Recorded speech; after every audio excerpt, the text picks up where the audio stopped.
KJ tak betul. Peguam Najib hentam KJ isu kesihatan Najib. Hadi dakwa ramai pemimpin Pakatan Harapan tak beriman dan tak bermoral. Majlis Peguam kurang ajar, desak Agung. Dulu kafirkan UMNO, kini PAS kafirkan Pakatan Harapan.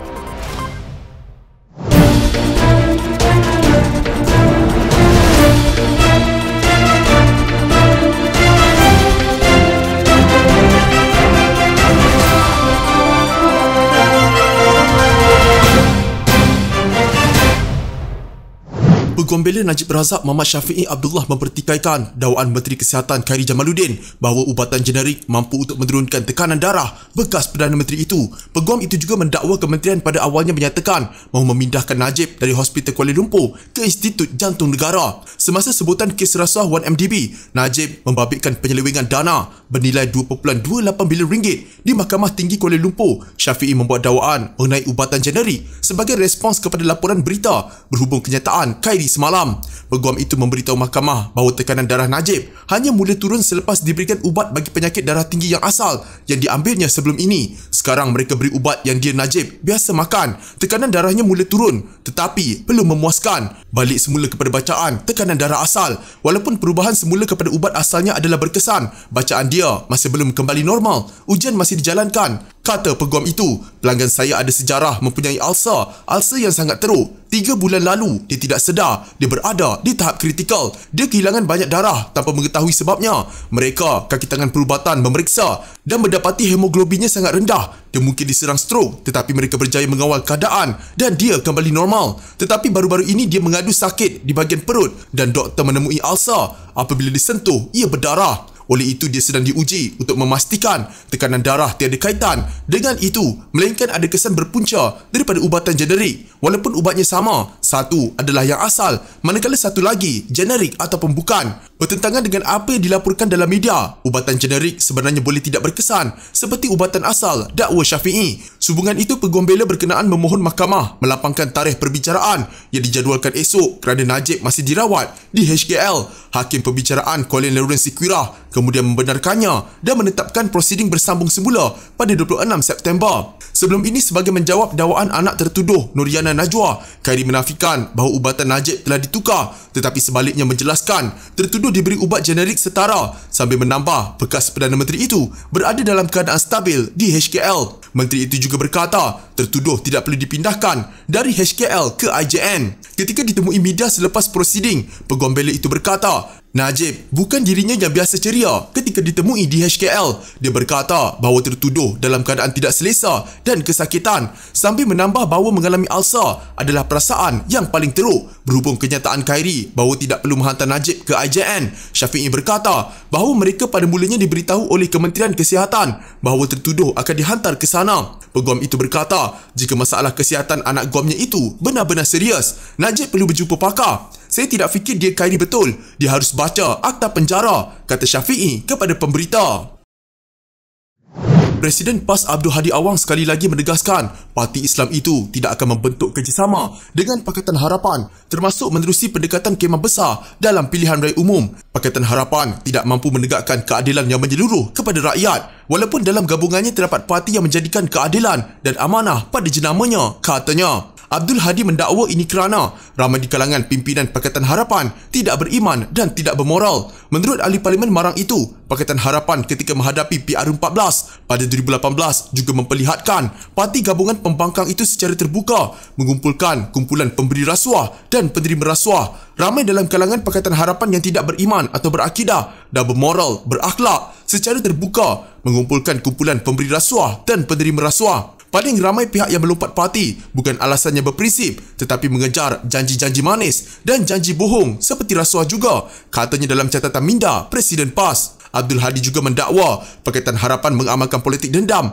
melalui kenyataan terbuka yang mengganggu gugat urusan pentadbiran negara dan menyusahkan badan kehakiman. Malah dalam Pakatan Harapan terkumpul kalangan mereka yang nyata bersikap anti-Islam mengancam institusi raja-raja, rukun negara dan asas-asas perlembagaan persekutuan, khususnya kemuliaan Islam sebagai agama bagi persekutuan.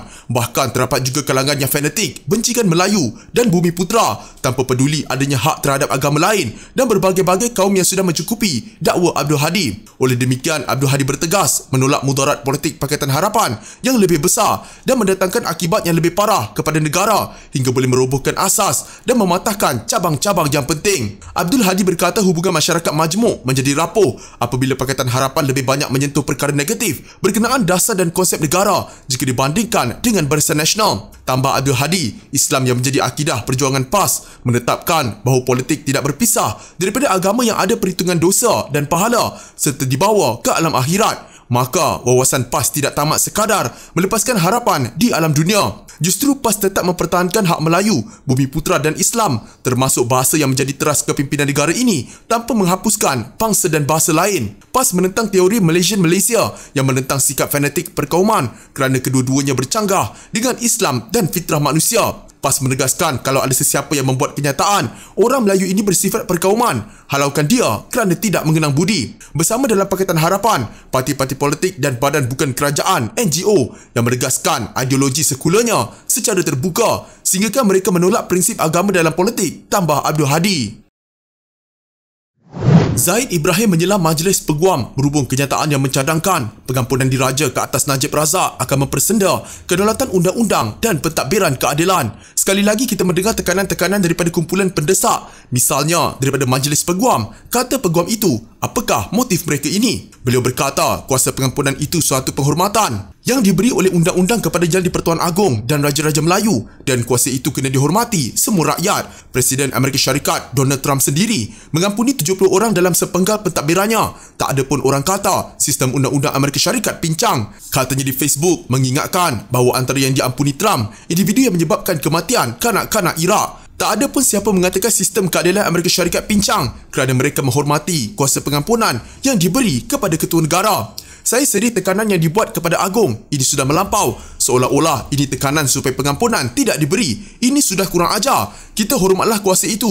Tuanku tahu, baginda nak ampunkah, tidak ampunkah, itu pertimbangan baginda. Sebab itu dia Agong. Sebab itu dia ketua negara, katanya. Zaid khawatir pihak-pihak yang cuba mengajar Agong akan mempertikaikan sesuatu keputusan baginda suatu hari nanti. Jadi kalau Raja-Raja Melayu dipertikaikan sampai itu, apa akan jadi dengan negara ini? Katanya. Zaid menyuruh UMNO supaya berani dan tegas mempertahankan Agong dan Raja-Raja Melayu daripada pihak-pihak yang mempersoalkan mereka tentang kuasa istana. Jangan kita dikata orang, kita UMNO takut. Kita kena ada prinsip, katanya. Majlis Peguam dalam kenyataan sebelum ini berkata, Najib tidak layak diberi pengampunan diraja kerana beliau baru saja menjalani hukuman penjara. Bukan seperti ahli politik lain seperti Anwar Ibrahim, Harun Idris dan Mokhtar Hashim. 3 ahli politik itu menjalani sebahagian daripada hukuman penjara masing-masing sebelum diampuni dan dibebaskan. Presidennya Karen Chia berkata, pengampunan penuh pada peringkat seawal ini akan dilihat peramatang kerana Najib masih berdepan tuduhan-tuduhan lain, mengatakan ia akan menetapkan suatu duluan yang berbahaya, seolah-olah ahli politik mengatasi undang-undang. Kenyataan terbaru Presiden PAS Abdul Hadi Awang bahawa ramai di kalangan pimpinan Pakatan Harapan tidak beriman dan tidak bermoral jelas menunjukkan dia semakin tidak konsisten dan tidak ada prinsip. Kenyataan ini, Hadi ini seolah-olah mengkafirkan pemimpin Pakatan Harapan. Dulu dia kafirkan orang UMNO, sekarang dia kafirkan orang Pakatan Harapan pula. Sedangkan Pakatan Harapan ini pada asasnya adalah PR atau Pakatan Rakyat yang dia sendiri ikut dulu. Apapun orang seperti ini tidak layak jadi pemimpin politik di Malaysia, kata Adun Tebing Tinggi Abdul Aziz Bari dari DAP itu kepada Malaysia Kini. Bekas pensyarah undang-undang dan pakar perlembagaan itu berkata demikian ketika diminta mengulas kenyataan Hadi yang menegaskan PAS tidak akan membentuk kerjasama dengan Pakatan Harapan pada PRU akan datang. Menurut ahli parlimen Marang itu, Pakatan Harapan ketika menghadapi PRU 14 pada 2018 juga memperlihatkan parti gabungan pembangkang itu secara terbuka mengumpulkan kumpulan pemberi rasuah dan penerima rasuah. Ramai dalam kalangan Pakatan Harapan yang tidak beriman, berakidah dan bermoral atau berakhlak secara terbuka mengumpulkan kumpulan pemberi rasuah dan penerima rasuah. Paling ramai pihak yang melompat parti bukan alasan yang berprinsip tetapi mengejar janji-janji manis dan janji bohong seperti rasuah juga, katanya dalam catatan minda Presiden PAS. Mengulas lanjut, Aziz berkata, sebagai pemimpin politik, seseorang itu perlu bersikap inklusif. Islam tidak meminta kita mengambil sikap sedemikian. Ini menimbulkan persoalan, apakah jenis Islam yang dibawa oleh PAS? Yang pasti ialah PAS berkawan dengan mereka yang mereka kafirkan suatu ketika dulu, termasuk UMNO dan MCA. Dalam konteks ini, PAS jelas tidak konsisten, tidak ada prinsip. Katanya sambil menambah bahawa PAS juga sudah melupakan prinsip asas parti itu. Ini menurut Aziz termasuk memperjuangkan negara Islam dan melaksanakan hudud seperti yang dicanangkan sejak berdekad-dekad lalu. Satu lagi aspek Hadi Awang jelas menentang apa yang dibawa oleh kebanyakan pimpinan PAS dahulu, termasuk Nik Aziz Nikmat dan Fadil Noor. Berkawan dengan UMNO adalah sesuatu yang tidak diterima oleh dua pemimpin besar PAS itu, katanya.